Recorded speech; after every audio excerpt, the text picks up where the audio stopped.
A'udhu billahi minash shaitanir rajeem. Bismillahir rahmanir rahim. More than 25 years ago, my father wrote that we, the people who claim ourselves to be Mu'min, Muslims and Muhammadi, are a people that stand at the crossroads of time. Sadly, more than a quarter century later, when we look at ourselves today, we find that we are at the same dire condition so many years ago. He stressed, he pondered on this situation, thinking that why were these people who claimed themselves to be the Ummut Muhammadi observe and maintain themselves to be the followers of the one last messenger of Allah, claim their book to be the unchanged Quran, are today at this point of time divided into so many hundreds and thousands of mazhabs, firqas, groups and subgroups. He stressed on this, that it is most probably due to the fact that they have long strayed away from the true path of guidance, of hidayah, that the Messenger of Allah brought with him so many centuries ago.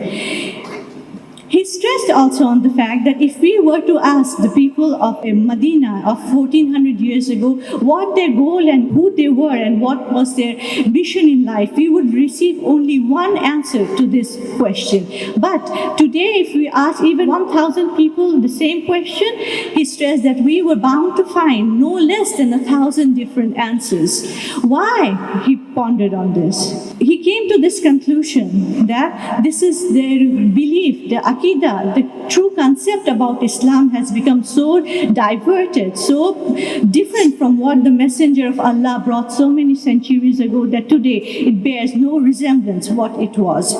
The answer he stressed, they are no longer in the correct path on the hidayah that Rasulullah brought so many centuries ago. Instead, they have mapped out ways or paths for themselves or are following the paths that others have mapped out for them.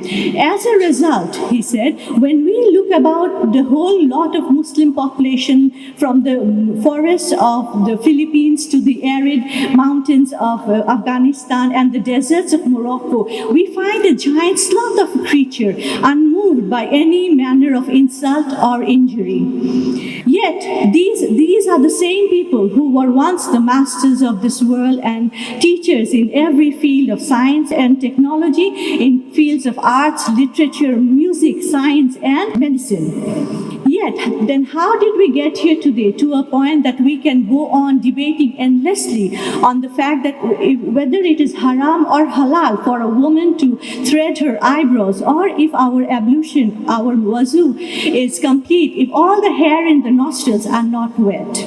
Worse still, if we were to ask the same thing to 4 different imams of different mazhabs, we would find some conflicting answers to the same question. Yet Allah tells moments to be united, to hold on firmly to his ruju, to his rope, and differ not from each other.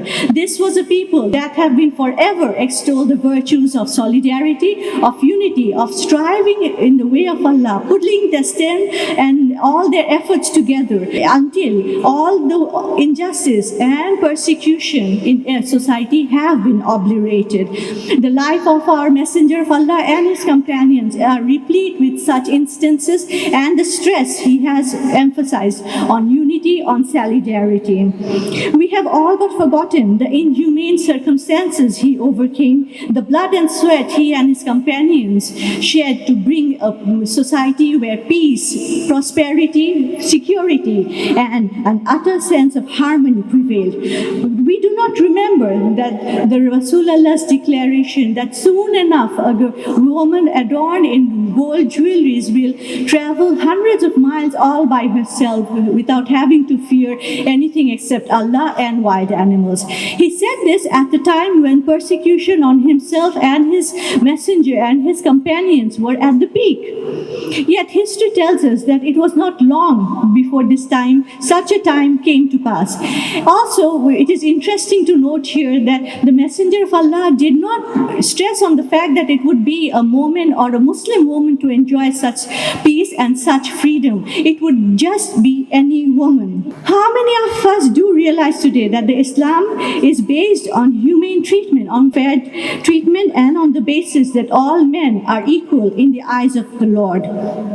The Islam we see preached and practiced today is one that is based on personal piety and carrying out certain rituals only. Whereas the Islam we saw so many centuries ago guaranteed peace and prosperity and most of all security for one and all, regardless of their personal faith. At the final pilgrimage, Rasul, the Messenger of Allah, declared once and for all that the Arab has no superiority over the non-Arab and the non-Arab has no superiority over the Arab. Similarly, the white skin or the light skinned persons have no authority or superiority over the dark skinned and vice versa. This was the most comprehensive and ancient universal declaration of human rights announced almost 1500 years ago. And today, standing at the 21st century, these people have the audacity to call us backward and uncivilized.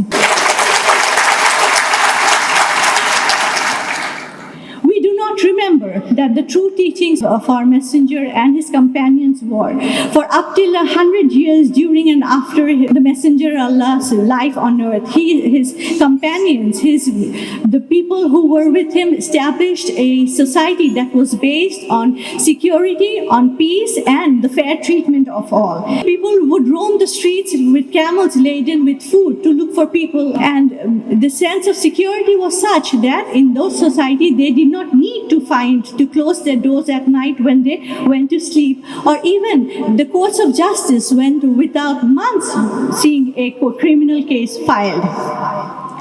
This was Islam our Messenger of Allah and his companions took up as their life's mission to accomplish. As we look around us today, do we see any reflection of that kind of security and peace anywhere on this world today? Are we even made aware that the true form of Islam is that and not the internally fighting, feuding, undisciplined lot of people that call themselves Muslim today? When we talk about Islam and our past, we were told that all people who have no future talk about the past. We want to be let it known that it is not because of we are old and we do not have anything to look forward to that we will talk about the past. When we talk about the past, it is to let our younger generation know, to make them aware of who you are and what your goal in life should be.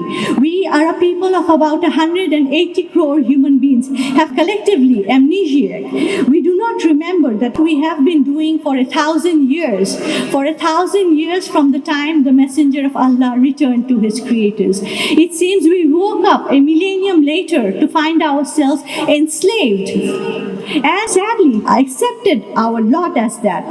But my father said that my Messenger of Allah is no leader of any enslaved people. He is not the leader of any enslaved people.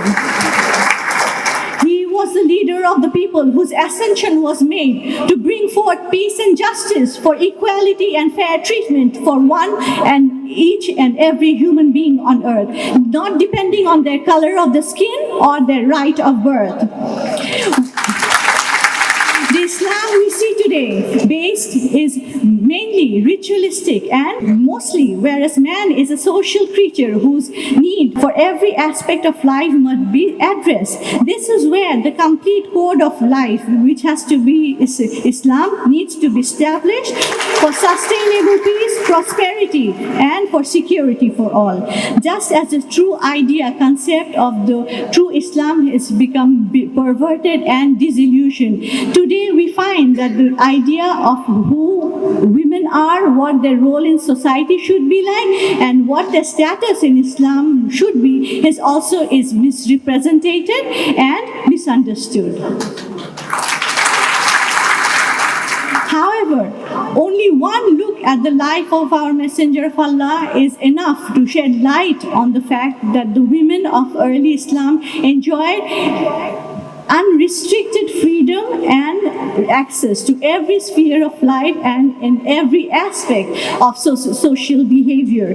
We do not remember that the Messenger of Allah not only enjoined but made it compulsory for men, women and children, for everybody to seek knowledge, to learn and to read, write. How can a people whose first revealed verse was Iqra, to read, now actively promote keeping a half of their population bereft of education? In some Muslim countries, even in this century and date, we find that women are being subjected to marginalization, and they are being told that they do not need to step out of their houses or seek education. Whereas we find that in the life of the Messenger of Allah, he not only enjoined, he actively motivated women to take part in the Friday congregations, in daily ritualistic congregations, in the pilgrimages of Hajj and Umrah, and even in the dangers of the battlefields. The feat of Ammara at the Battle of Uhud is one that Messenger of Allah himself congratulated on.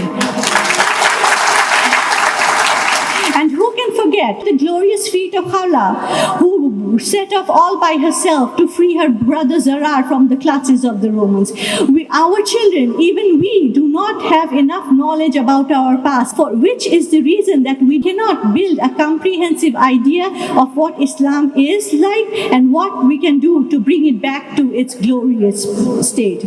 The Messenger of Allah, first, when he set up a hospital of sorts in the city of Medina, first thing he did was he made a woman, Rufaida, to be the administrator of that hospital. In the time of Khalifa Omar, the control of markets were women. In every aspect and every social need where women could exercise their right to freedom, they rose up to the occasion and they showed their mettle with diligence, with expertise and with intelligence. And now if arise a group of clerics in the 21st century who say that it is haram for a woman to step out of their houses, we say, how logical is that? If our Messenger of Allah himself did not restrict our movement to mosques, to places of work, to battlefields also, how can we accept their decree that our iman, our faith becomes spoiled if outside men see us? To them we say, our faith is not a child's toy that can be snatched away or so easily spoiled. Our faith is the firm belief on our Allah and His Messenger that we will obey none except Him and His Messenger. Our faith is that the moments of this earth have been caused to arise to bring all goodness and bountiful, to bring everything that is bountiful for this earth and to forbid everything that is evil and harmful for mankind. This is the message that Hezbut Tawheed brings to the people of this world. This is the message. This is the firm conviction that when we obey Allah, when we stay within His limits and His tenets, then it's the time we can say that yes, we expect help from Him. Only when we say we obey Him and nobody else. And then is the time that we can see the true reflection of Islam in the eyes of society and in the eyes of men. I urge you all to take back with you the true message of Islam that you have heard today. Inshallah, we will see you soon again, inshallah. Thank you all.